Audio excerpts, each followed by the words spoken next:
Idaho's Republican leaders are in Twin Falls for the next few days for their annual convention, and they'll be choosing their leadership on Saturday.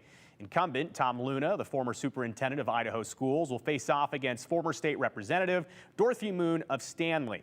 Now, Moon, who campaigned to become the next Secretary of State, lost in the primary back in May. And tomorrow, the Resolutions Committee, a 67-member group which features names like Ada County Commissioner Ryan Davidson, Lieutenant Governor Janice McGeehan, as well as several current lawmakers, including Senate Pro Tem Chuck Winder, well, they'll all be meeting to consider adopting 31 resolutions. One of those resolutions made headlines locally here today. Maybe you saw this, claiming that President Biden did not legitimately win the 2020 election. Now, Idaho's resolution, which is similar to that of one that Texas adopted last month, it claims that vote count audits in both Wisconsin and Arizona were fraudulent. The resolution also claims that the secretaries of state in both Wisconsin and Arizona circumvented their state legislatures. This is all despite of the fact that election fraud claims have been dismissed by courts or rejected by the state's bipartisan election commission in Wisconsin. In Arizona, the Federal Bureau of Investigations, the FBI, is looking into the Republican Arizona Senate president who orchestrated a discredited review of the election.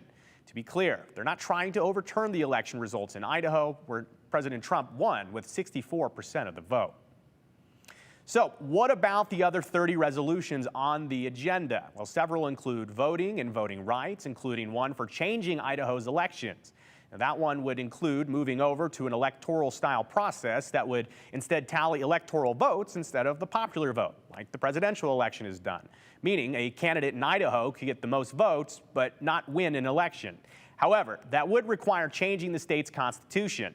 Another resolution here is aimed at transgender folks, calling for the party to recognize people only by the gender that they were born with. So what hold do resolutions have on the state itself? What is the importance of this? Well, they're not effective as law, but they could become a catalyst for future legislation with such a strong Republican majority in the Idaho State House. Again, that meeting happens tomorrow morning. We're going to have more on our show here on the 208 tomorrow.